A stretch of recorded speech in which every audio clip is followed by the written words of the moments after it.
Dan malam hari ini kita akan sama-sama kembali mendengarkan kesaksian yang luar biasa, saudara yang dikasih Tuhan.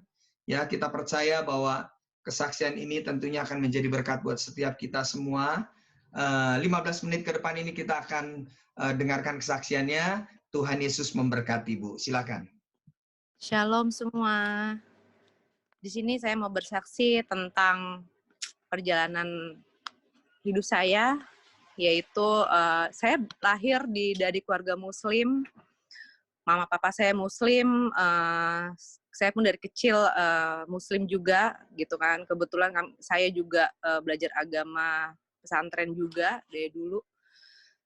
Terus saya punya pergumulan dari kecil, intinya saya merasa tidak punya pegangan ya. Dalam arti saya dalam ibadah saya sebelumnya itu saya tidak menemukan sebuah ketenangan yang akhirnya saya diberi kesempatan saya bertemu dengan Tuhan Yesus langsung ketika saya masih di umur 22 ya waktu itu, dan saya ikut Tuhan dari sejak umur 22. Namun ternyata saya dilamar oleh suami yang kebetulan kami satu rumpun gitu kan. Jadi orang tua saya menginginkan saya untuk menikah dengan suami saya. Akhirnya kami menikah dan saya kembali ke Muslim. Dalam perjalanan pernikahan kami baik-baik aja gitu kan, cuman jauh di lubuk hati saya selalu kangen yang namanya ibadah. Setiap hari Minggu tuh kalau misalnya saya ke mall sama anak-anak sama suami, tiba-tiba ada yang wah keluar ibadah tuh, saya langsung yang aduh saya kangen banget sama Tuhan. Selalu saya tuh apalagi malam Natal juga saya selalu bergumul pengen kangen banget ibadah gitu kan. Akhirnya puncaknya di rumah tangga kami baik-baik aja. Di 9 tahun pernikahan kami, tiba-tiba suami kena ondel-ondel.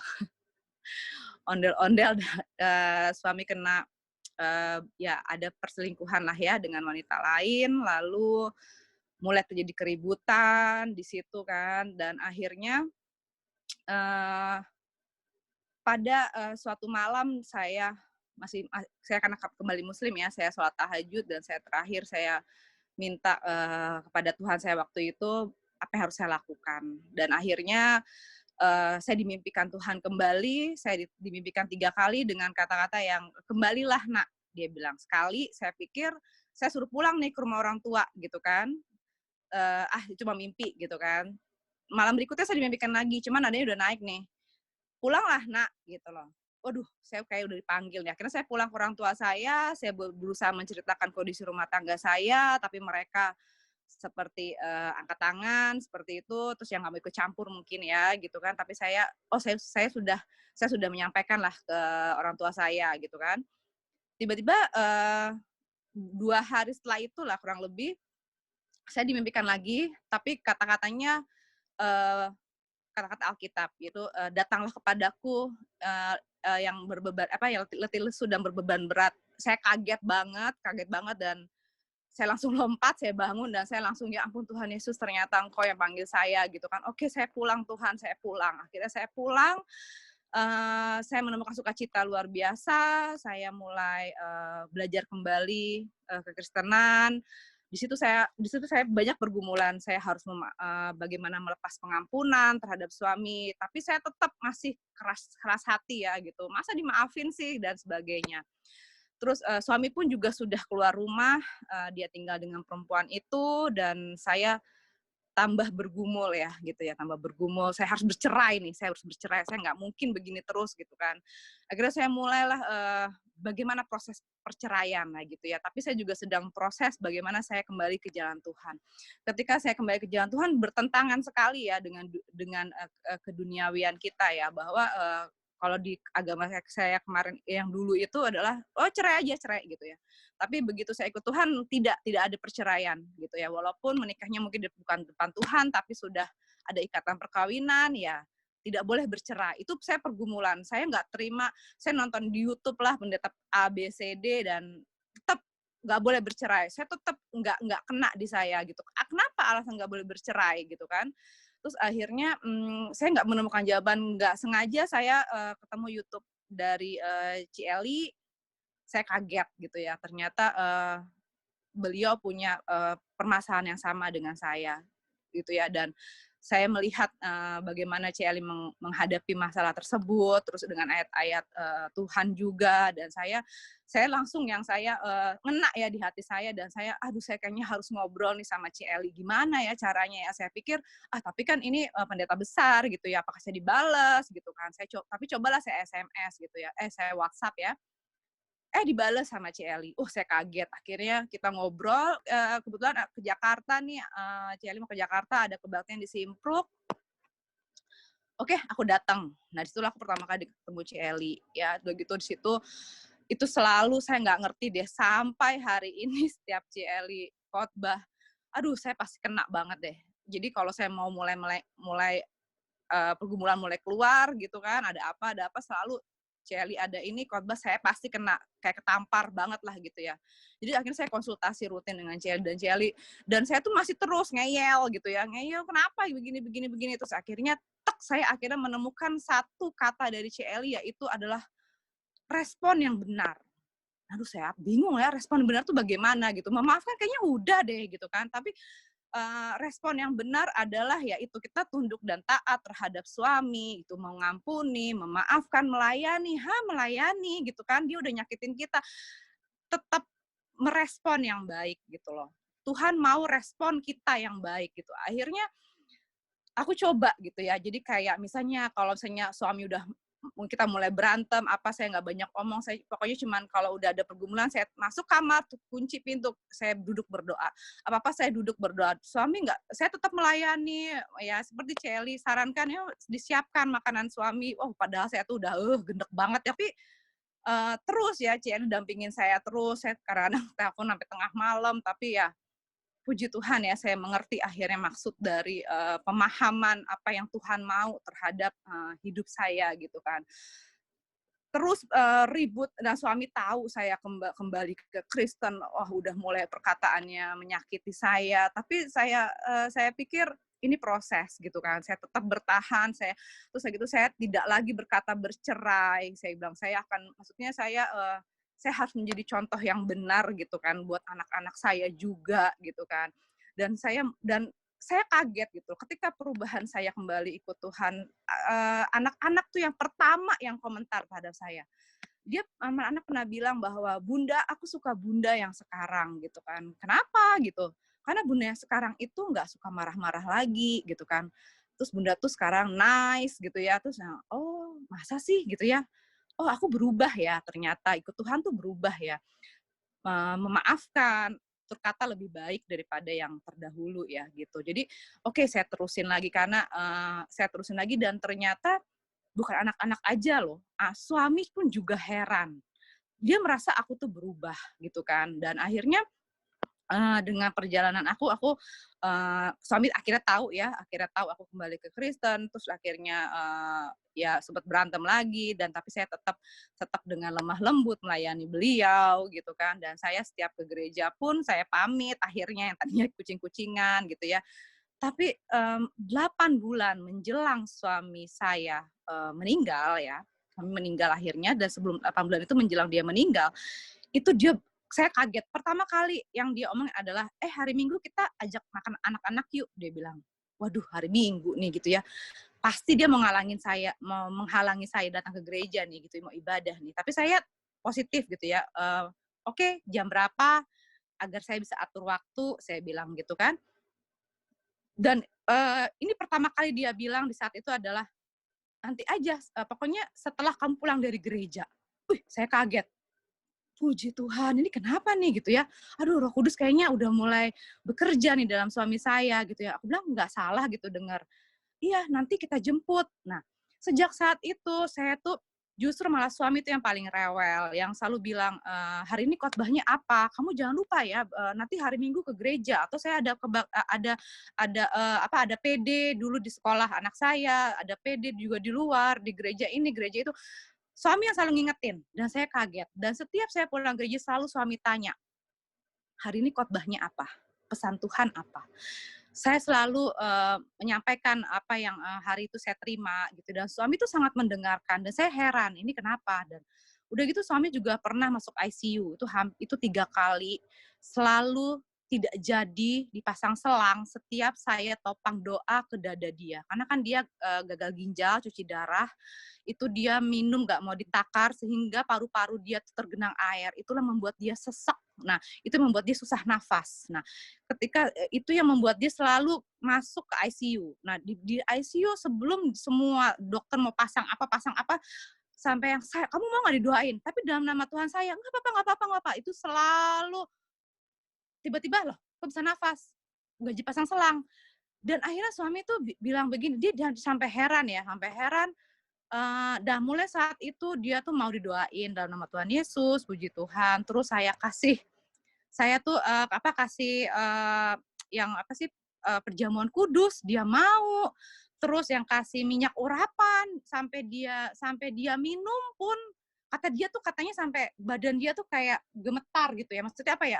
Shaking gitu ya. Ih, kayak ada apa gitu dalam badan dia, dan dia merasa kok kayaknya lebih enakan, bisa nafas yang penting gitu ya, karena dia selalu pakai oksigen. Itu terus berlanjut, dan lama-lama kita jadi di mobil tuh, saya perjalanan kemana, mau makan, mau pergi kemana, itu selalu jadi ceritanya tentang Alkitab, lucunya. Jadi saya mengabarkan begini cerita tentang Alkitab, jadi kayak saya menceritakan kepada anak kecil ya gitu loh. Misalnya, kenapa ya kok yang di agama saya kok ekstrim, begini, saya ceritakan bagaimana asal muasal dari lahirnya dari agamanya itu gitu kan. Dia kaget loh, oh oke, gini, dia tenang gitu diceritain. Akhirnya saya masukin firman-firman Tuhan. Ya, menurut saya nggak tahu yang ngena apa enggak. Saya hanya menyampaikan saja yang nilai-nilai kebaikan. Semoga dia bertobat, kan gitu ya. Saya pengennya dia bertobat, sembuh, mukjizat terjadi dalam hidup dia. Itu sih yang saya pengen gitu ya. Akhirnya dia pokoknya kami hidup semakin harmonis, baik-baik. Suami juga jarang yang tiba-tiba ICU lagi, sudah nggak pernah gitu ya. Tapi pada suatu hari itu suami akhirnya pergi, meninggal. Dan ketika saya meninggal, pernah ada kata-kata suami, saya pernah ngomong sama suami bahwa charger sayang tolong dong. Udah gitu, saya pernah bilang sama suami, nggak bisa loh begini terus ya gitu. Kamu didoakan dalam nama Tuhan Yesus, saya kasih minyak urapan gitu. Kalau kamu nggak percaya sama Tuhan Yesus, saya bilang, bagaimana gitu, nggak boleh begini terus gitu kan. Terus suami saya pernah loh berkata yang, tapi kalau saya percaya bagaimana nanti keluarga besar saya. Jadi saya, oh oke, ya udah nggak apa-apa. Yang penting beliau apa ya, ya maksudnya dia menerima lah ya, saya mendoakan dia dengan nama Tuhan Yesus.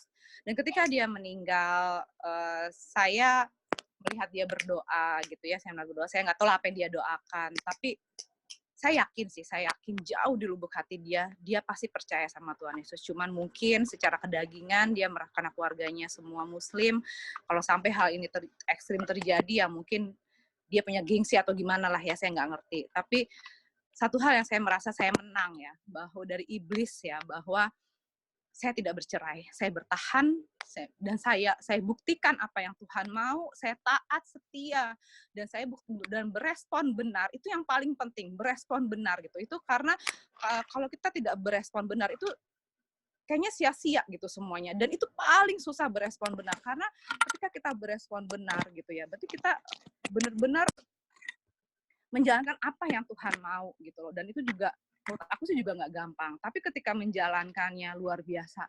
Tuhan tuh benar-benar, aku makanya selalu kalau penyembahan tuh nggak tahan, selalu nangis ya, karena Tuhan tuh begitu baik dalam hidup kami gitu ya. Dan aku bisa memenangkan semua pertarungan ini ya sampai selesai. Dan aku sangat berterima kasih ya buat Cieli. Bener deh, kalau nggak ada Cieli mungkin aku juga mungkin udah tetap Kristen, tapi bukan Kristen yang mengerti apa yang Tuhan mau ya gitu. Karena ya mungkin karena sama-sama perempuan mengalami hal yang sama gitu ya. Dan saya benar-benar membuktikan bahwa kebaikan Tuhan luar biasa buat kami dengan kondisi yang ditinggal suami gitu ya. Justru anak-anak saya pun juga belajar banyak hal, bahwa ya Tuhan tuh luar biasa buat hidup kami. Begitu banyak mukjizat terjadi dalam hidup kami gitu ya. Dari segala apapun, pertolongan Tuhan tuh nyata dalam hidup kami. Dan yang paling penting, anak-anak aku tuh adalah sekarang semua tanpa aku minta, tanpa aku tarik mereka untuk percaya Tuhan. Semua ikut menjadi anak Tuhan. Dan aku sangat sangat kaget ya. Dan anak-anak tuh sekarang malahan lebih lebih rajin berdoa dibandingkan aku mungkin ya gitu ya. Karena mereka tuh bertiga, yuk kita doa pagi, doa siang. Nah kalau malam mau tidur pasti sama aku kan gitu loh. Tapi mereka cerita bahwa mereka itu selalu berdoa buat aku gitu ya. Dan mereka bergiliran untuk berdoa gitu ya. Dan mereka mendirikan mesbah mereka sendiri, anak-anak kecil 3 ini gitu ya. Yang saya tuh cuma ngomong doang tapi mereka lakukan gitu loh. Dan itu puji Tuhan banget itu.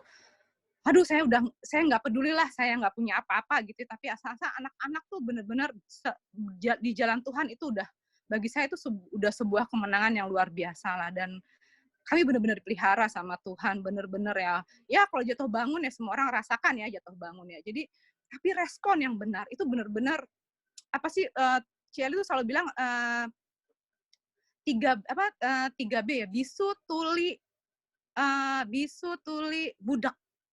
Jadi kalau misalnya kita tuh benar-benar yang harus yang namanya tuh bisu gitu ya, jangan banyak bicara gitu ya. Kalau suami udah marah-marah, didoain aja diam gitu kan. Terus tuli budak gitu ya. Ya orang mau ngomong apa, suami mau ngomong apa, dibawa doa aja.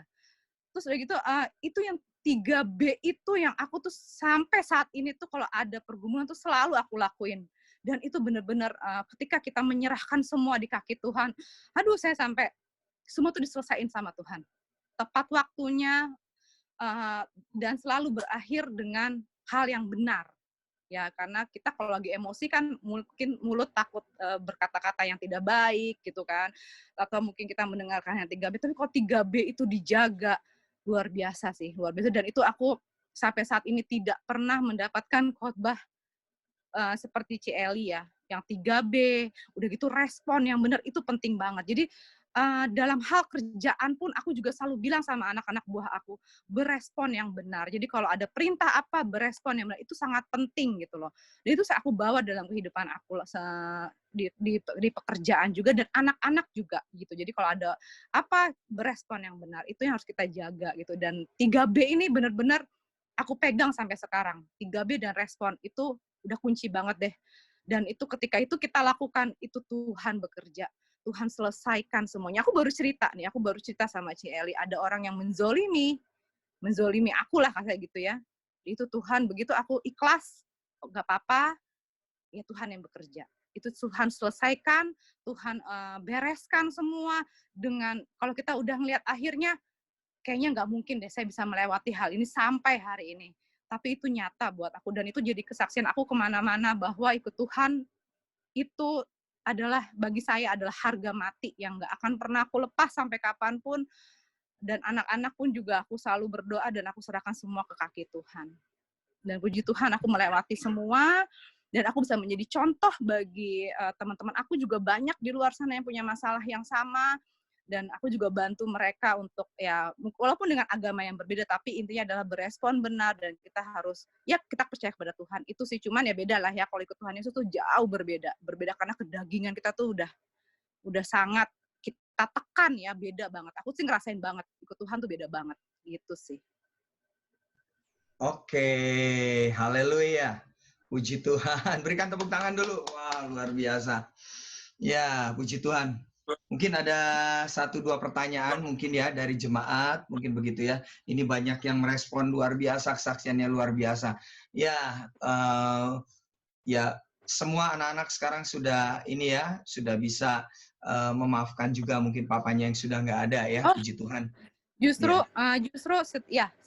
malah apapun keputusan yang aku bilang ke anak-anak, anak-anak selalu bilang, iya Bunda, ini yang, jadi ketika suami meninggal, anak-anak nggak ada yang nangis, dan mereka bilang ini yang terbaik buat ayah, kasihan ayah sakit, selalu ke rumah sakit, kita maafin ya Bunda. Oh iya, Bunda pasti maafin, ini kita sama-sama kita maafin ya. Ayah juga pernah ngomong kasar mungkin sama kalian, iya Bunda nggak apa-apa, ayah tuh sakit, iya. Jadi memaafkan anak-anak sih, memaafkan. Sip, oke, ya puji Tuhan. Boleh tahu apa yang menjadi alasan paling utama untuk tetap bertahan dengan suami yang seperti itu ya, baik kesalahannya berselingkuh, mungkin juga sakit begitu ya.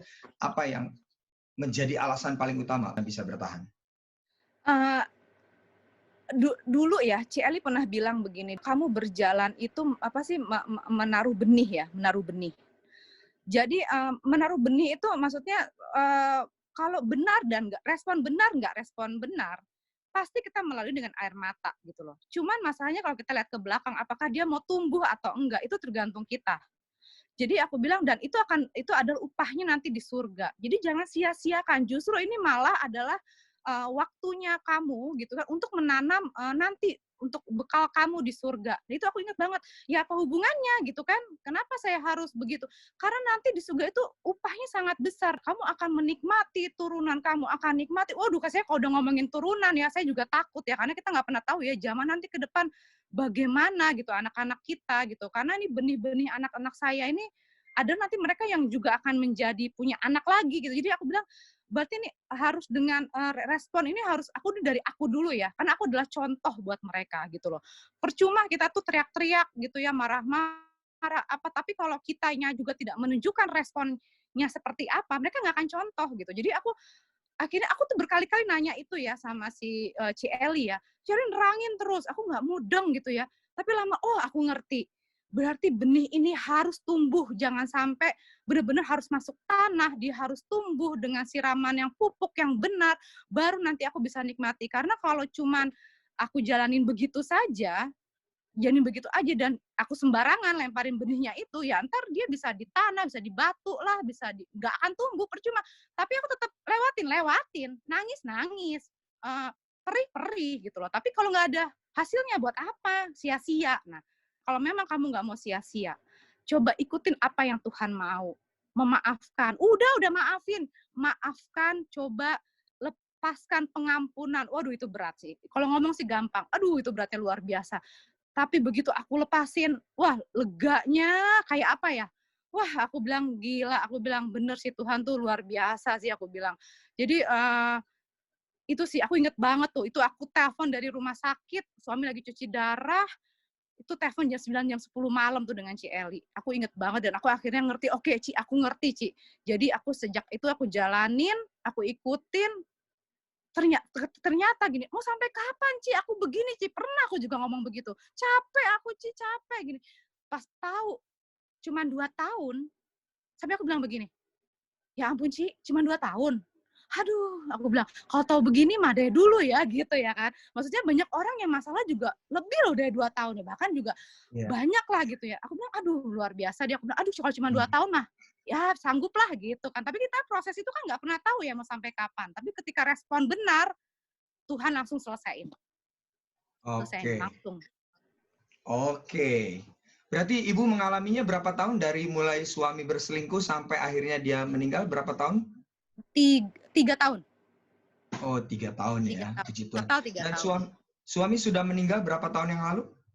1 tahun yang lalu, tanggal 27 Agustus. Ya. Dan hari-hari ini keadaan ekonomi sudah sangat dipulihkan?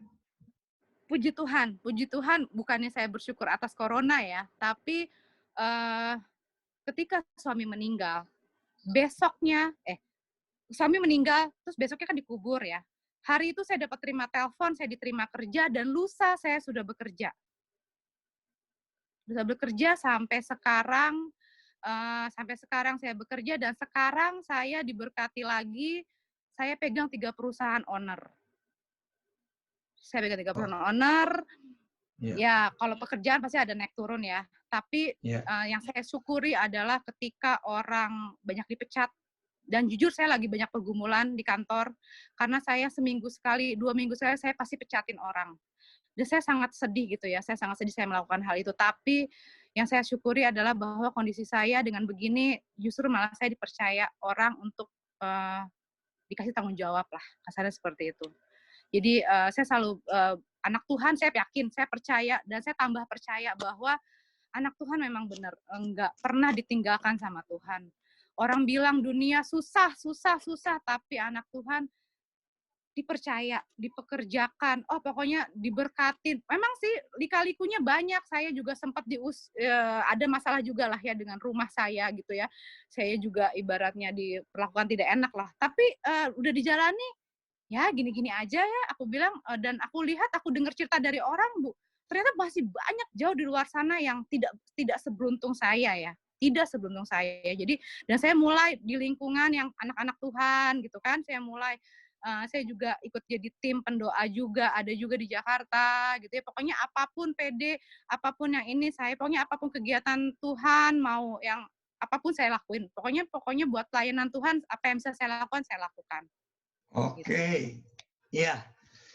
Wah, luar biasa ya. Jadi selain keluarga juga anak-anak dipulihkan, ya keuangan juga ya, ekonomi dipulihkan. Karena Pelan-pelan tadi dipulihkan. 3B itu buta, bisu, sama Bisu, budek. tuli. Budak. Dulu tuli ya, sekarang jadi buta, budak. bisu, budek. Iya, gampang 3B. Udah, itu mah udah rumus. Ya, oke. Iya, baik.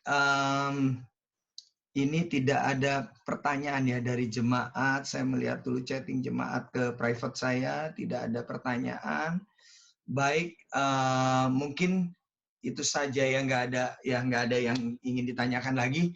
Thank you ya buat kesaksiannya pada malam hari ini. Kita percaya nanti keluarga besar semua terima Yesus ya, keluarga dari papa mama semua terima Yesus. Kita percaya karena satu orang bertobat semua diselamatkan nanti ya. Itu target saya. Oke. Terus berdoa, terus semangat ya. Tuhan Yesus memberkati. Tuhan Yesus memberkati. Terima kasih semua. Amin. Amin. Baik, Bapak Ibu Saudara sekalian yang dikasih Tuhan, untuk selanjutnya kita akan sama-sama mendengarkan firman Tuhan dari hambanya, Ibu Gembala kita, Ibu Eli Kurniawati. Kita bawa dalam doa dulu. Tuhan, terima kasih buat malam ini. Kami bersyukur buat kesaksian yang luar biasa.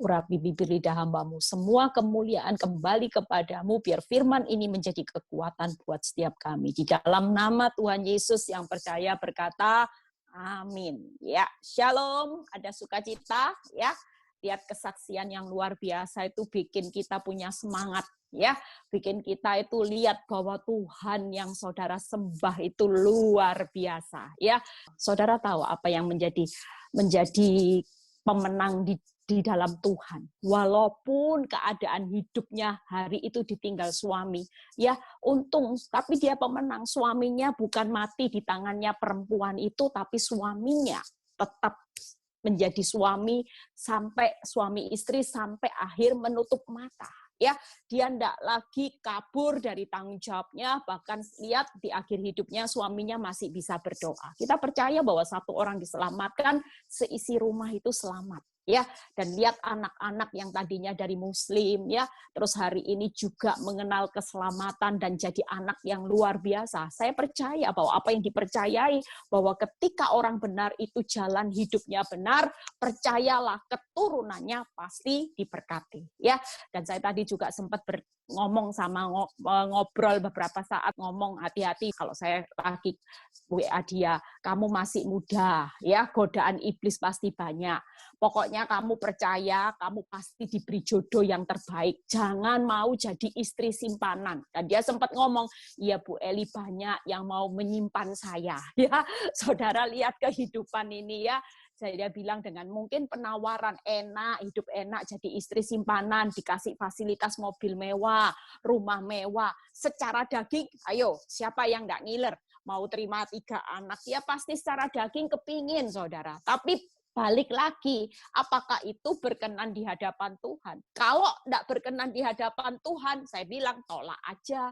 Karena dosa itu nikmatnya cuma di ujung lidah. Ya, nikmatnya cuma gini loh, ditetes tis gitu ya. Tapi bayar harganya nanti terlalu mahal. Sakit penderitaannya itu tidak sebanding dengan nikmatnya cuma setetes di ujung lidah. Ya, kita percaya, saya juga pernah satu kali mengkonselingi orang. Saudara lihat ya, makanya orang yang hari-hari ini hidup berbuat dosa itu tidak enak, saudara. Satu kali ada seorang ibu yang telepon sama saya, dia bilang gini, kasusnya sama seperti Donna, dan saya lihat jalan akhirnya, ngeri saudara ya.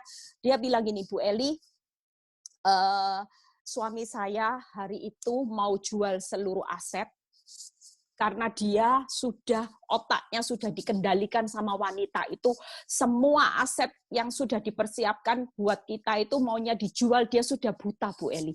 Dia sudah tidak tahu mana kebenaran, pokoknya dia mau jual aset, mau kabur dengan wanita itu. Dan bagaimana nasib saya sama ketiga anak. Waktu itu terjadi, saya cuma bilang, percayalah, Tuhan tidak akan pernah terlambat untuk menolongmu. Pokoknya saya bilang, ikuti aja ketetapannya Tuhan. Ikuti jalannya Tuhan. Kamu tetap jaga hati, kalau suamimu pulang, walaupun dia mau melakukan apapun, kamu tetap berdoa. Ikuti jalan ketetapannya Tuhan seperti apa. Kamu sudah berdoa, lihat suamimu tambah parah sekalipun, kamu tetap setia. Saya bilang gitu. Singkat cerita, waktu itu tidak lama loh saudara, itu keadaan di titik nadir. Karena aset sudah mulai dijual dan pabriknya bahkan itu sudah membuat dia mulai panik. Dia bilang, gimana nasib saya sama 3 anak, Bu Eli. Suami saya sudah benar-benar buta, sudah tidak tahu lagi kebenaran. Dia sudah mau mengorbankan keluarga demi wanita ini, kena pelet, Bu Eli. Sudah on otaknya. Dan hari itu saya bilang, tetap ikuti aturan main Tuhan. Jangan sampai kamu ikut cara dunia. Ya, ada beberapa orang mungkin nawarin dia, katanya suruh panggil dukun juga. Karena suaminya lagi di bawah kuasa pelet, jadi harus dilawan dengan kuasa gelap supaya suaminya bisa sadar. Tapi saya berkata, tetap ikuti track-nya Tuhan. Tuhan itu dahsyat. Dia pasti bela hidupmu. Saudara tahu, tidak lama saudara. Tidak lama setelah itu dia telepon. Saudara tahu apa yang Tuhan perbuat? Suaminya yang sehat, tiba-tiba sakit parah saudara. Sakit parah dan hari itu masuk rumah sakit. Saudara tahu apa yang dilakukan? Ketika sudah parah, stroke, tidak bisa apa-apa, suaminya sudah tidak berdaya, sama wanita itu, ya dibiarin. Sudah akhirnya dia bilang, Bu Eli gimana ini? Suami saya sudah stroke. Saya bilang, tetap layani, ikut track-nya Tuhan. Kamu tetap berikan dia kasih, walaupun apapun. Singkat cerita, hari itu dia berikan dia, suaminya tetap dirawat di rumah sakit setelah pulang dirawat. Tidak lama saudara, cuma hitungan 3 bulan. Suaminya diambil Tuhan. Suaminya meninggal. Tapi yang membuat kesaksian dia bilang, Ibu Eli, untung saya tetap bertahan. Suami saya meninggal, tetap di samping saya, bukan di samping wanita itu. Dan tidak ada kata perceraian. Artinya saya menang. Dan puji Tuhannya, setelah kematian terjadi, dicek. Ternyata semua aset itu belum dipindahkan namanya. Semua aset tidak ada yang dipindahkan namanya satupun. Jadi dalam proses itu masih setengah jalan. Tuhan tahu.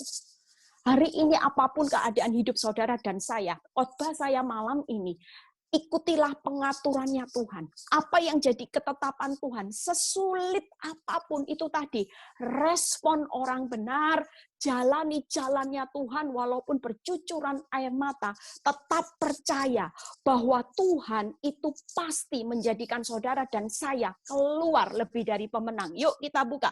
Bagaimana di Mazmur 37 ayat 23 dan 24 ya. Saya akan khotbah cepat karena waktunya juga sudah jalan terus ya. Paling enggak saudara hari ini yang mengalami masa sukar, jangan pernah menyerah ya. Saudara lihat ya, hari ini masa sukar, akhir zaman. Jangan nuntut zona nyaman.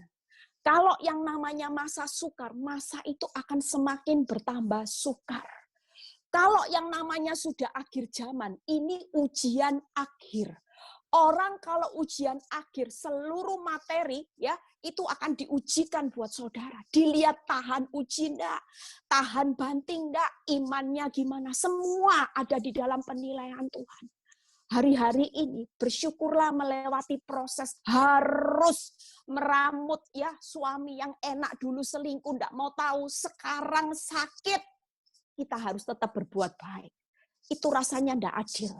Tapi percayalah, di balik ketidakadilan selalu ada keadilan Tuhan yang jauh lebih besar buat orang benar. Selama kita tetap setia, ya. Mazmur 37 ayat 23 sampai 24 dulu. Lihat, Tuhan itu menetapkan langkah-langkah orang yang hidupnya berkenan kepadanya. Apabila ia jatuh, tidaklah sampai tergeletak, sebab Tuhan menopang tangannya. Hari ini kita percaya bahwa sebagai orang benar, Tuhan itu sudah ada hidup di dalam pengaturannya Tuhan. Saudara sudah punya hidup dalam hidup ini. Tuhan sudah menetapkan bagaimana jalan-jalan hidup saudara di akhir zaman ini. Tapi percayalah, sebagai orang benar yang ikut hidup dalam pengaturannya Tuhan, sesulit apapun, pesan saya, jangan pernah menyerah dengan masalah. Hari ini kita menyerah ke dalam tangan Tuhan yang kuat. Izinkan Dia punya cara untuk menetapkan jalan hidup orang benar. Orang benar bukan hidupnya mulus, nyaman-nyaman. Justru hari ini kita sebagai orang benar sedang dimurnikan menjelang akhir zaman. Supaya saudara dan saya bukan hanya lolos dari masalah, tapi lulus hidup secara roh. Amin, saudara. Ya, saudara lihat ayat ke-27. Ya, nanti buka slide-nya. Jauhilah yang jahat dan lakukan yang baik, maka engkau akan tetap tinggal. Itu tadi respon yang benar, ya.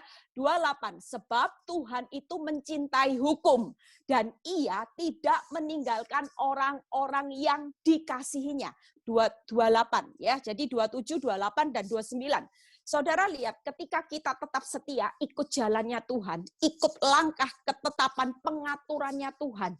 Walaupun lihat suami seperti itu, iya Tuhan, aku tetap setia. Suamiku seperti ini tak jalani. Suamiku kasar tak jalani. Keuanganku sepi, aku tetap ikut jalanmu. Aku tetap ambil keputusan setia. Aku tidak akan pernah keluar dari tracknya Tuhan. Seperti tadi saya bilang. Mungkin hari ini dalam keadaan sepertinya dia ditinggalkan suami. Kalau saudara dengar kesaksian dia pernah kesaksian. Suaminya itu ninggal hutang kalau nggak salah ya. Pokoknya suaminya mungkin tidak ninggal kayak satu harta yang membuat dia bisa bertahan dengan anaknya 3. Penawaran jadi istri simpanan itu menggiurkan enggak saudara secara daging? Loh hidup loh, butuh makan, butuh minum, butuh tempat berteduh, apalagi kontrakan mau habis. Waktu suami hidup enggak ditinggali rumah, enggak. Mau mati kontrakan mau habis. Ada penawaran jadi istri simpanan. Waktu suami lagi selingkuh ada penawaran dukun, instan. Tapi percayalah kita sebagai orang benar, Tuhan sudah berkata, kalaupun jatuh, itu tidak akan sampai tergeletak. Dan kalau engkau tetap ikut jalanku, firman Tuhan berkata apa? Orang-orang yang dikasihi sampai selama-lamanya, Tuhan tidak akan meninggalkan. Bahkan mereka akan terpelihara, tetapi anak cucu orang fasik akan dilenyapkan. 3 hal yang kita tahu bahwa orang benar, ketika orang benar itu ikut dalam pengaturan Tuhan, bukan yang ini Aileen. Ya, 3 hal. Yang pertama, jatuh tidak sampai tergeletak. Ya, yang kedua, kalau hari ini hidupmu sesulit apapun, mengalami bencana apapun, saudara tetap dalam pengaturan Tuhan, saudara tetap hidup di dalam tracknya Tuhan, saudara akan dipelihara sampai anak cucu tidak ditinggalkan.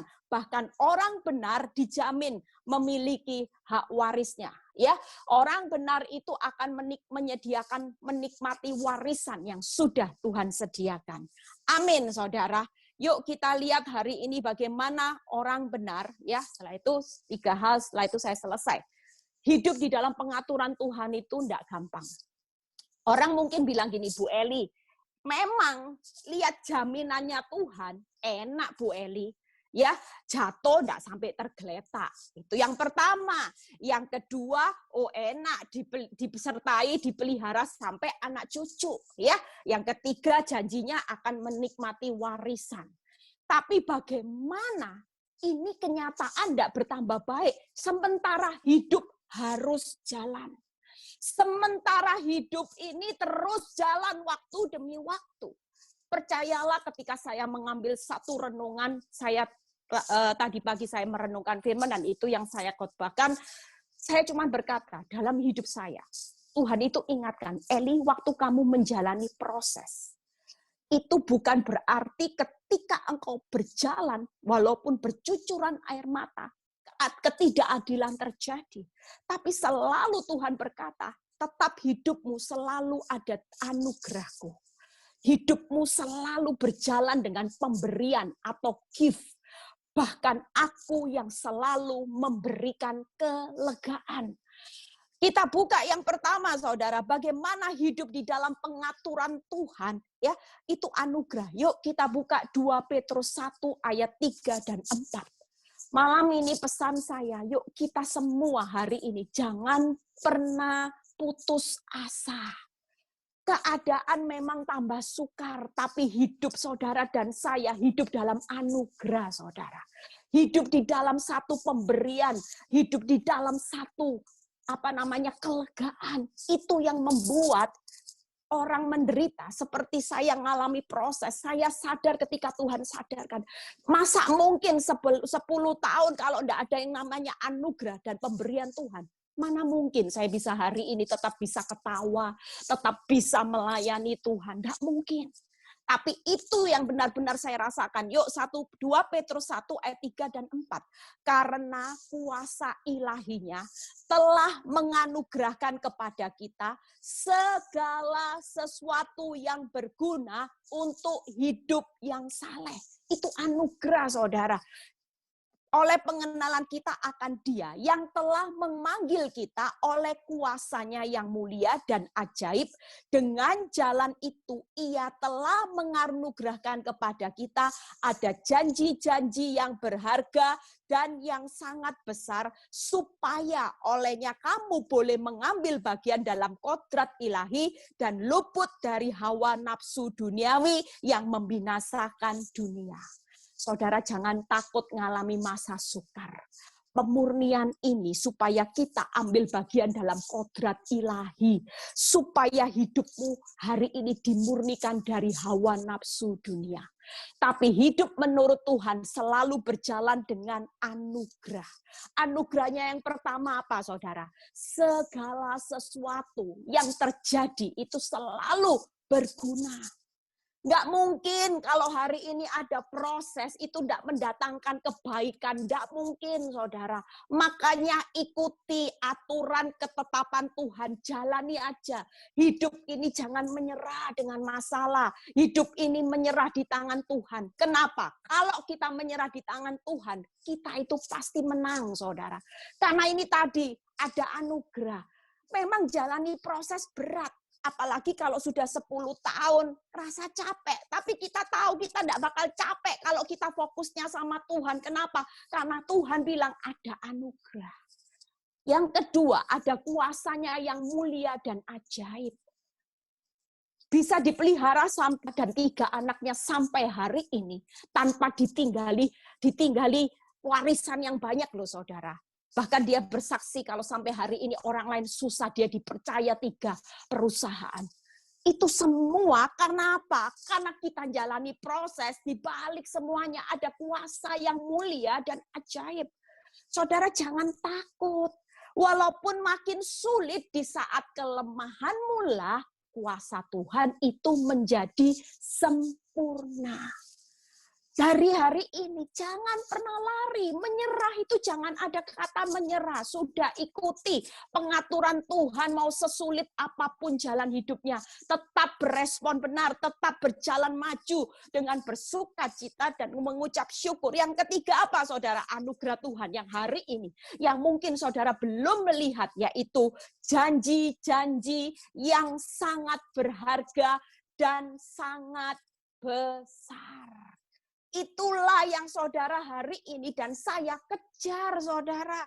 Itu anugerah yang sudah pasti saudara dan saya akan nikmati, saudara. Amin, saudara. Hari ini semangat ya, anugerah. Yang kedua, ikut Tuhan itu ada pemberian. Ada gift. Lihat Yohanes 10 ayat 28. Ya, 1 ayat lagi selesai. Dan aku memberikan hidup yang kekal kepada mereka. Dan mereka pasti tidak akan binasa sampai selama-lamanya, dan seorang pun tidak akan merebut mereka dari tanganku. 3 hal hari ini, saudara, sesuatu yang Tuhan sudah berikan, tenang aja. Dulu waktu saya panik juga ketika suami saya sampai punya 2 anak. Saya benar-benar panik, saudara. Panik saya itu seperti orang parno melihat segala sesuatunya sudah pasti hancur. Di mana Tuhan tidak kerja 3 anak. Saya melihat suami saya sudah makin menjauh dari saya dan anak saya mulai cuek dan sebagainya. Secara akal, tapi saya percaya ketika saya baca firman, Tuhan itu pasti memberikan hidup yang kekal. Itu sudah jadi jaminan buat saudara dan saya. Yang kedua, tidak akan binasa dan hancur. Hari ini percayalah, walaupun hidupmu kelihatannya kalah, bukan kalah. Bertahan dengan dalam keadaan saudara terlihat arahnya turun, itu bukan hancur. Saudara dan saya tidak pernah ditargetkan untuk binasa dan hancur. Yang ketiga, tidak ada satu orang pun yang bisa merebut mereka dari tanganku. Saudara tetap aman di dalam perlindungan Tuhan. Itu yang membuat di tengah masa sukar hari ini, goncangan ekonomi yang besar, di dalam goncangan rumah tanggamu, tetap aman. Satu kata saudara, kalau Tuhan berkata aman, tidak ada yang bisa merebut keuanganmu, tidak bisa merebut dari tanganku. Ada wanita lain yang berusaha merusak rumah tanggamu, tidak bisa ada yang merebut dari tanganku. Bukankah tanganku ini sudah lebih dari cukup memberikan perlindungan? Tangannya berbicara apa, saudara? Tangan ini tidak akan pernah terlambat untuk menolong saudara dan saya. Percaya, saudara. Hari ini dia akan buka jalan saat tiada jalan. Itu berbicara tangan Tuhan. Mungkin buat saudara sudah tidak ada jalan. Mungkin buat saudara dan saya berpikir bahwa ini depan laut. Belakang ada tentara Firaun. Tapi buat Tuhan tidak ada satupun yang bisa merebut saudara dan saya dari tangannya. Tangan ini akan bekerja secara on time. Waktu Tuhan bukan waktu saudara, tapi percayalah, kalau kelihatannya hari ini Tuhan berlambat-lambat, dia tahu waktu yang terbaik dan dia akan on time, tepat waktu untuk menolong saudara dan saya. Yuk kita lihat bagaimana yang ketiga, memberi kelegaan. Jadi hari ini jangan pernah menyerah dengan masalah, ya. Tuhan itu sudah menetapkan langkah-langkah kita. Hari ini mungkin jalan cerita saudara dibawa turun sama Tuhan. Tapi suatu kali percayalah, pena ini akan dibawa naik dan pena ini akan menulis happy ending. Tidak pernah dalam sejarah ikut Kristus set ending. Tidak ada, saudara. Happy ending, pulang dengan sorak-sorai, lebih dari pemenang, segala sesuatu pasti indah pada waktunya. Itulah Tuhan yang menetapkan langkah-langkah saudara. Yuk kelegaan yang terakhir, bagaimana Matius 8 ayat 17. Ya, Matius 8 ayat 17. Hal itu terjadi supaya genaplah firman yang disampaikan oleh Nabi Yesaya. Dialah yang memikul kelemahan kita, ya, dan yang menanggung penyakit kita. Itulah yang membuat hari ini kita tidak perlu nyesek, saudara. Kalau dia sudah berjanji, nak, aku yang memikul kelemahanmu, aku yang menanggung penyakitmu, aku yang sudah menebus dosamu. Saudara, apa yang membuat hari ini saudara nyesek? Apa yang membuat saudara hari ini sangat tertekan depresi? Saudara lupa bahwa Tuhan itu selalu hadir di dalam proses hidupmu. Dia itu malam ini dia berkata, nak, aku memikul kelemahanku. Makanya marilah kepadaku yang letih lesu beban berat, aku yang akan beri kelegaan. Jangan engkau pikiri sendiri. Jangan engkau hari ini menciptakan jalan sendiri. Percayalah, aku selalu ada di dalam proses hidupmu. Aku selalu ingin turut bekerja dan mengambil alih semua beban hidupmu karena aku Bapak yang baik. Semua kelemahanmu aku yang pikul, aku yang tanggung penyakitmu, kalaupun itu sampai berakhir ya. Saudara, bukan berarti kalau saudara sudah ada saudara mungkin yang kena kanker stadium akhir, itu pun kalaupun sampai itu tidak sembuh dan mati, hidup benar, hidupnya tetap sembuh selama-lamanya. Mungkin di bumi penyakitnya tidak sembuh, tapi Tuhan menjanjikan kesembuhan selama-lamanya. Di surga itu tidak ada air mata, saudara. Tidak ada sakit penyakit, saudara. Tidak ada yang namanya orang jahat, enak tidak, saudara. Itu loh hidup ideal. Kalaupun di dunia bisa tidak sembuh, tapi tetap janji Tuhan, kesembuhan selama-lamanya dengan tubuh kemuliaan itu terjadi, saudara. Amin, saudara. Ya, jadi 3 hal hari ini kita percaya di dalam satu kehidupan selalu ada jaminan Tuhan. Jaminan Tuhan yang pertama tadi apa, saudara? Orang benar itu kalau jatuh bisa. Hari ini keuanganmu bisa jatuh, suamimu bisa jatuh dalam dosa, istrimu bisa jatuh dalam dosa, tubuh fisikmu, kesehatanmu bisa drop hari ini. Keuanganmu semuanya bisa jatuh hari ini. Walaupun engkau sudah taat, sudah setia, sudah baca firman, sudah melayani Tuhan, sudah memberikan uangmu buat pelayanan, bisa saudara. Tapi jaminan Tuhan, Tuhan menetapkan langkah-langkah orang yang hidupnya berkenan kepadanya. Kalaupun jatuh, jaminannya tidak akan jatuh tergeletak. Yang kedua tadi jaminannya apa, saudara? Ikut Tuhan, ya. Yang kedua tadi jaminannya adalah diberikan apa? Tidak akan binasa dan bentar saya lupa. Tuhan tidak akan meninggalkan dan memelihara saudara dan saya sampai anak cucu. Yang ketiga, Tuhan menyediakan warisan. Itu loh yang perlu saudara kejar. Amin, saudara. Hari ini, apa yang saudara takutkan? Kalau Tuhan bilang gini, aku tidak meninggalkan kamu loh.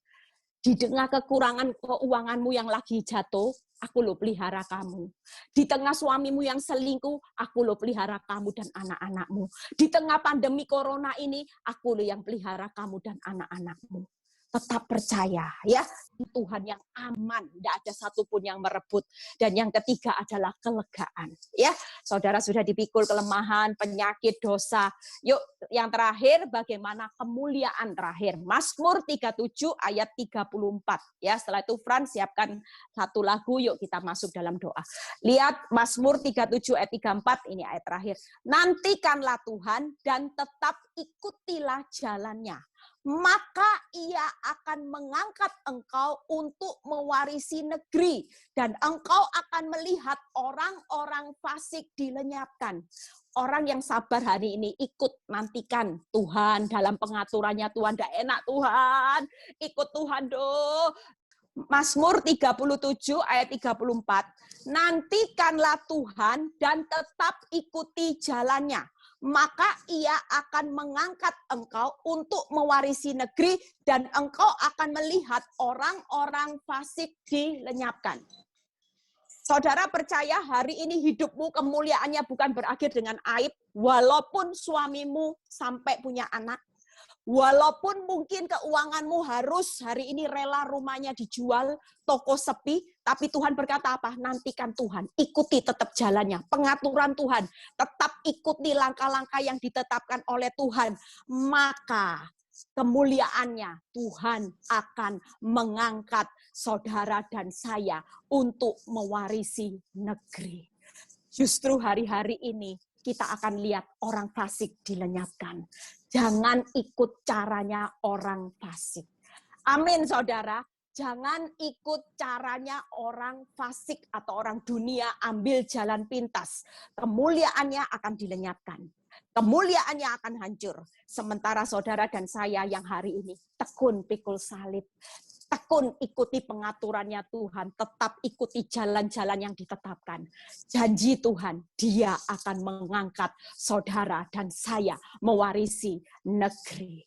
Amin, saudara. Saudara mau hari ini hidup sungguh-sungguh di dalam Tuhan, masa sukar, enggak usah lari. Mau saudara? Yuk kita bawa hari ini pergumulan saudara di dalam Tuhan, katakan malam ini, Tuhan, aku mau tetap ikut jalan-jalan yang kau tetapkan. Walaupun jalanmu itu tidak mudah, walaupun jalanmu itu penuh air mata, walaupun jalanmu itu penuh penderitaan, walaupun jalanmu itu rasanya tidak adil, Tuhan, kelihatan aib, tapi aku mau tetap setia karena aku sudah terima jaminan dan aku melihat kehadiran-Mu, Tuhan. Engkau selalu memberikan anugerah, Engkau memberikan pemberian, Engkau memberikan kelegaan untuk aku melihat kemuliaan bahwa hidupku akan selalu diangkat untuk menikmati waris-Mu. Yuk, terima kasih Tuhan. Kami mengucap syukur malam ini. Apapun badai yang kami alami, kami tidak pernah mau untuk lari dari kenyataan dan kami menyerah dengan masalah. Tapi kami mau menyerah Tuhan di dalam tangan-Mu. Kami tetap akan berjalan di dalam ketetapan-ketetapan dan pengaturan Tuhan. Kami tetap mau setia Tuhan, mengiring Kristus sampai di akhir hidup kami. Kami sudah terima jaminan, kami sudah terima bagaimana kehadiran Tuhan menopang kami. Kami pasti kuat Tuhan. Kami akan melihat kemuliaan Tuhan bahwa hidup kami diangkat naik. Biarlah saat ini yang alami masalah keuangan Tuhan, Kau bukakan jalan, berikan terobosan berkat, yang alami sakit sembuhkan, yang alami masalah rumah tangga Tuhan pulihkan. Berkati Frans, Wulan, Debbie, Ailing, Lina, Mami Tuhan, dan semuanya Tuhan, kami percaya malam ini kami mendapat kelegaan yang luar biasa. Kami mendapat kekuatan Tuhan. Angkat kedua tangan saudara. Biarlah damai, sejahtera, Allah Bapa, Putra, dan Roh Kudus berkat Abraham, Ishak, Yakub menyertai saudara dan saya mulai saat ini sampai Maranatha Tuhan Yesus datang kedua kali. Yang diberkati dan percaya berkata, amin.